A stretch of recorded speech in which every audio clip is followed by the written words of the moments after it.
You have been here before. Sure you have. Sure, I never forget a face. Come on over here, let me shake your hand. Tell you something, I recognized you by the way you walk even before I saw your face good. You couldn't have picked a better day to come back to Castle Rock?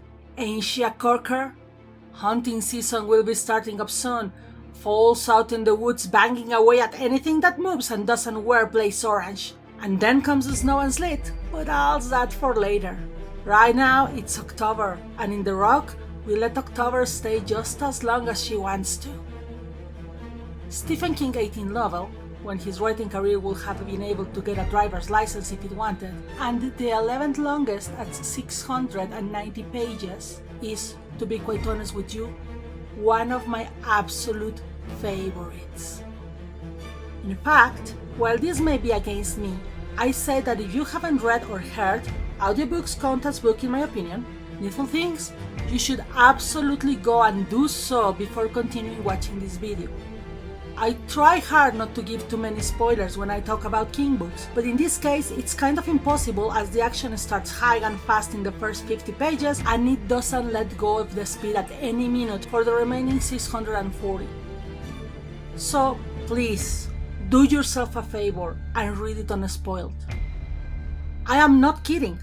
This video will wait for you. The 1993 movie, despite the huge effort from the cast, which included Max von Sydow as Leland Gaunt and Ed Harris as Alan Pangborn, is not that good, and I'd say it's one of the skippable adaptations of King's work. But the book is a must-read, especially if you're a fan. So go, I'll make a fresh pot of coffee to share with you when you come back.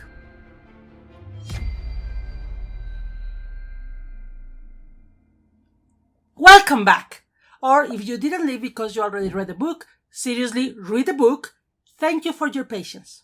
So let's continue with the intro. Needful Things was published in 1991, and although it was the second one published after his rehab, it's probably the first one he wrote completely clean. And I have to say it shows. Because it's one of the best paced books he has ever written. It's as if he had just been freed from a rock that was holding him down, and well, we know he was. He was not done writing about addiction though, so don't expect me to drop that subject either. I'm AdalisaZ, and this time we're going to visit Castle Rock again, and meet more of the colourful townfolk, as well as to see how Sheriff Pangborn is holding out after having seen that there is more to this world than what science can explain. And it's the perfect time to do so, as there is a new store opening there. So let's browse around and see if Mr. Leland Gaunt, the owner, has our needful thing. One thing that we King fans keep telling others is that if there is one strength to King's writing is how he writes as small towns. They are a constant thing in all his novels. There are very few that happen in a big city, and his fictional Maine towns sometimes feel as real as the actual towns in that state. Derry, Haven, Ludlow, and Salem Slot are four that we have visited already, and only two of those are still standing in the timeline of King's universe. Although in TV Land, Haven's got a second chance. But that was because the Haven of the series had nothing to do with the Haven that got invaded by Tommyknockers, but I digress. However, none of those towns hold a candle to the most famous of Stephen King's little town, Castle Rock. I mean it. Castle Rock, which appeared for the first time as a side quest location in the Dead Zone way back in 1979, is so iconic that there are people who have homaged King by using that name in other products. We have Castle Rock Entertainment, founded by Rob Reiner, and which has produced a lot of Stephen King's movie adaptations, like Misery, Needful Things, The Shawshank Redemption, Dolores Claiborne, The Green Miles, and Hearts in Atlantis. But not, ironically, the Castle Rock TV series. The town where the students who are chosen to participate in Battle Royale is Shiroiwa, which translates to Castle Rock, because even in Japan, Castle Rock can't escape tragedy. And within King's own work, Castle Rock just keeps popping up as our best landmark to know where the other towns are. Castle Rock is so tied to King that, of course, when Hulu tried to make a Stephen King expanded universe, the TV series title, and where everything happened was Castle Rock. I have my personal ideas about that series and the choice, but those will be for a later video. But while the subtitle of the novel, The Last Castle Rock Story, didn't end up being true by now, at the time it was a big deal. Castle Rock had been with us constant readers forever. So, how was King going to close the door in our dear little town? Well, definitely not with a whimper, but with a bang. What kind of bang? Let me tell you about the plot before we go on. Once again, I beg you, if you haven't read the book, stop here. This is your last warning before I have to go into spoilers, mild and big alike. Go and read it. Bookmark the video. Put it in your to-watch later list. You will thank me later. The town of Castle Rock, population 1,500, is a small Maine town like every other. There are lifelong friendships, there are some deep grudges that sometimes flare up fights, and if you weren't born there, even after 10 years living in the town, you're still the new guy. At least that is Sheriff Alan Pagmore's experience, since he replaced the late Sheriff George Bannerman after he was killed by a rabid Saint Bernard. Yeah, that happened. But in general, it's a very quiet town, and the only serious investigation Pagmore has had to make in the years since he took the job was the murder of a local handyman a year before the novel begins, which ended up with Alan learning the horrible truth that there are things in the world that cannot be explained by science and that the monsters that go bump on the night can be very real. Go and read The Dark Half for that story. But that was in the past, and it didn't really affect the town. In fact, pretty much no one knew what happened after Homer Gamach was buried, and a year later, there are more things that interest the gossip network there. Things like where Miss Polly Chambers was between leaving town pregnant at 17 and coming back to own a souvenir store in her late 30s, or, more importantly, what the new store that is about to open in Main Street is selling, and if its owner, a Mr. Leland Gaunt, is single.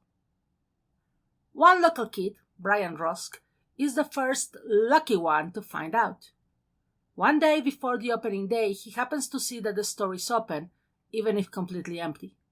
Moved by curiosity, he comes in to see that, well, Needful Things sells pretty much everything you can think of. Mostly antiques that look way too expensive for a kid like him, but also some comic books, and, more important to Brian, baseball cards. And Mr. Gaunt is very nice, very understanding about kids and their patience, and even helps him find the one card that Brian was really hunting for. Topps 56 Sandy Koufax card. A card that normally would cost $100 in mint condition, but Gaunt happens to have not only in mint, but also autographed to a Brian. And not only that, he agrees to sell it to Brian for just 85 cents. And a promise to play a tiny, harmless prank on a townswoman whom Brian really doesn't know that well, and thus is okay with doing it in exchange of such a priceless treasure. Unfortunately for Brian and the rest of the town, Leland Gaunt has bigger plans for both his store and quiet little Castle Rock.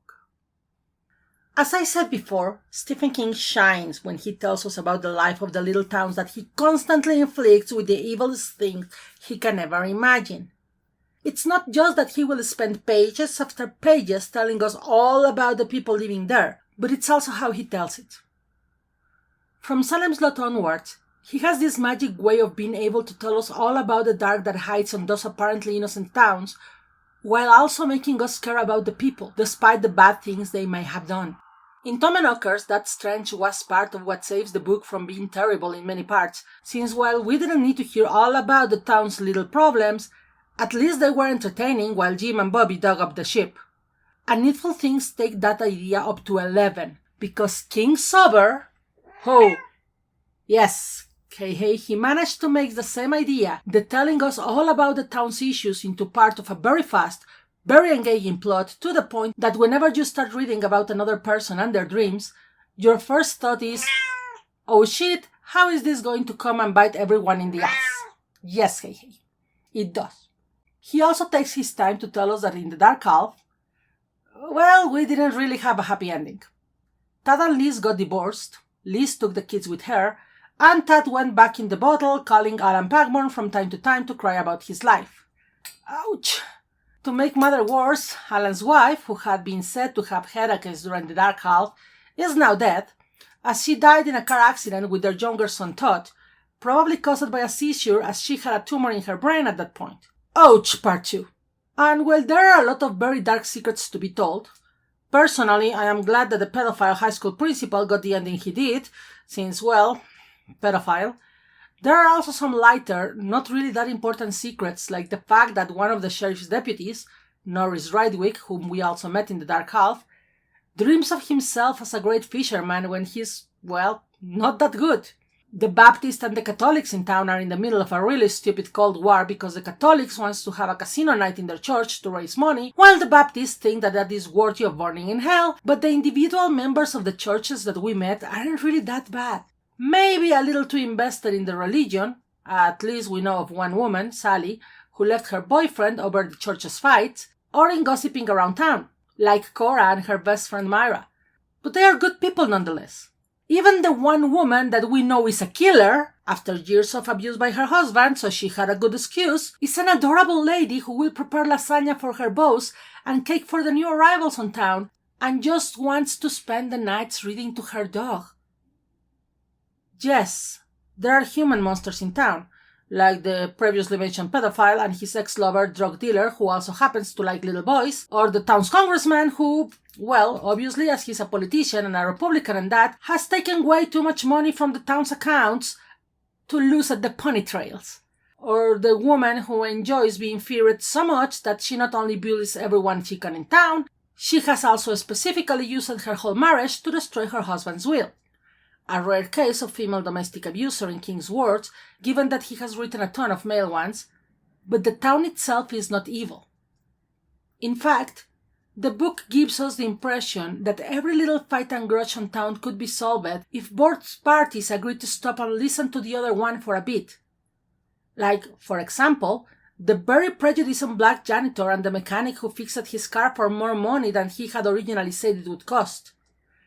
Given that the car in question later bursted into flames due to an accidental electric fire, the janitor is convinced that the white mechanic did it on purpose, and won't shut up about it if given the chance. On the other hand, the mechanic is convinced that the black janitor lied to him about the state of the car when he fixed it correctly, and only wanted to cheat him out of the bill. Yes, both men hate each other, but the issue itself will have never get into a physical confrontation, at least not without external help. External help, like Leland Gaunt deciding to expand his business and start selling guns after making sure a couple of pranks fuel the fire of those grudges. What is a needful thing? That is the question that many Castle Rock's inhabitants ask themselves before the store opens, as in what could be sold in a store named Needful Things, and end up fascinated by the fact that it's an antique store where everything, and I mean everything, can be found. And that is one of the biggest commentaries in the story. Gaunt is able to make business because we all, and yes, I mean all, have that one thing that we want so much that we fool ourselves into thinking we need it, as Polly Chambers put it once she realized she has been fooled. Yes, Hei Hei, King doesn't make it look as if the town is just greedy for stuff in general, even if it may seem so at first, and there's at least 2 of Gaunt's clients who are indeed driven by the desire to become rich and get money. Curiously enough, the 2 men who end up working willingly for Gaunt, even after realizing that he's not good nor fully human. But for the rest of the town, what makes the objects they buy important is not the objects themselves, even if they all agree they got it at the bargain prices and that they are priceless if they are honest, but the sensations that said objects give them. A very good example of this is the tragic Nettie Takov, Nettie as she's called by her friends. She's a mousy woman. A very good example of this is the tragic Nettie Takov. Nettie, as she's called by her friends, is a mousy woman with a horrible past. She has only been free to live on her own for about 2 years, as before that she was a guest of the Maine penitential system because she had killed her husband after years and years of abuse. What she buys is a carnival glass lampshade because she used to have one in her very small collection of carnival glass, which her husband broke the day before she killed him. It is, in fact, the reason why she killed him. So, for Nettie, the carnival glass represents the happier days of her past, before the abuse, before she started jumping at every shadow behind her. That is why she needs it, to feel better about herself, and that is also why she is one of the easiest people to manipulate, as her fear that something evil will come and break her little treasure is something that has already happened to her. Then we have Myra and her best friend Cora, who buy a framed photo of Elvis and a pair of his sunglasses respectively. Whenever they touch them, they get into a very complicated sexual fantasy that feels real, where the king of rock loves them and treats them as their only lover. While we can fault both of them for how they completely disassociate from reality after a while, especially Cora, who doesn't even seem to care when her oldest son commits suicide due to Gaunt's machinations, the truth is that originally their needful thing is not the object themselves, but the fantasy that takes them away from their dreary, normal reality. Very important here is, for example, Norik Ridwick, Alan's deputy whose needful thing is a fishing rod just like the one his father had and that was probably stolen by his uncle at the funeral of his father. Obviously, the rod itself is important and valuable, but what is more important is the lost father figure, which is exactly why Norik is one of the very few who managed to snap out of Leland's control, see the rod for what it really was, a worthless bamboo stick with a fishing reel stuck on it, and break it into pieces to go and help fight the evil in town.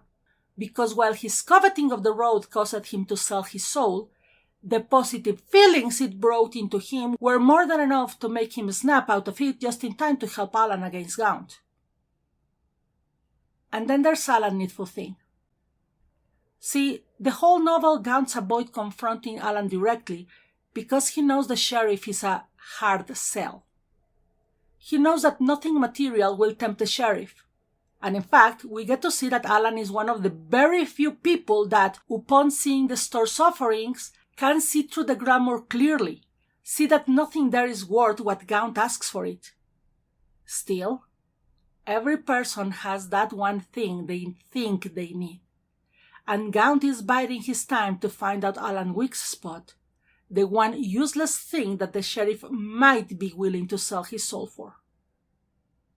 Because make no mistake, Gaunt may say that he has no need for souls, but that is what he is collecting.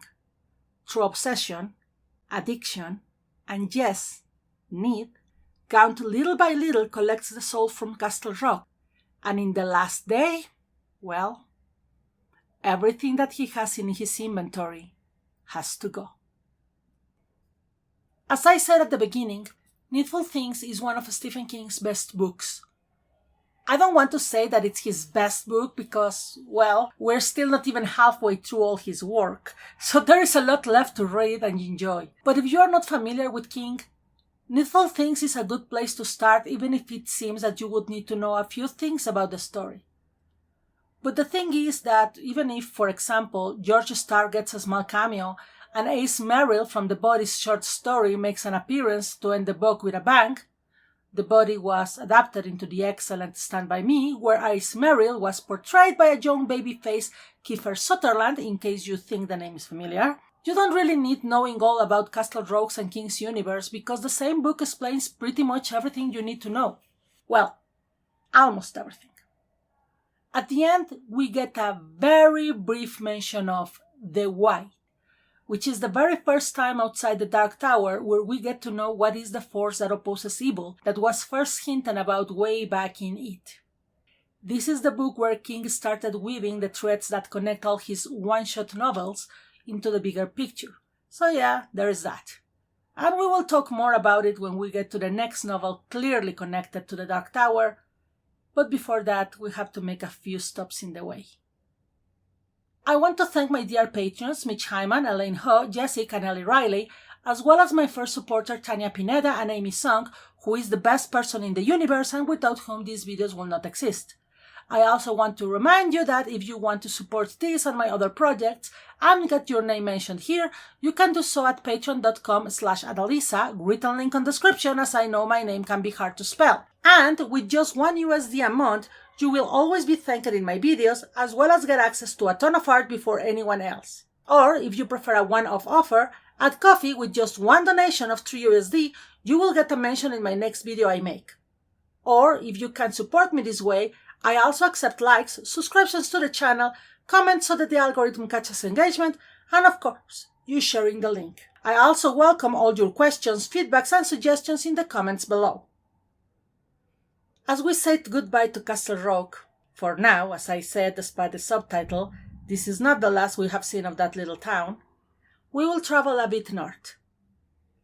We're going to a nice little cabin at the shore of Kashwakakmak Lake, where Jessie Burlingham is about to play one last round of her husband Gerald's favorite game.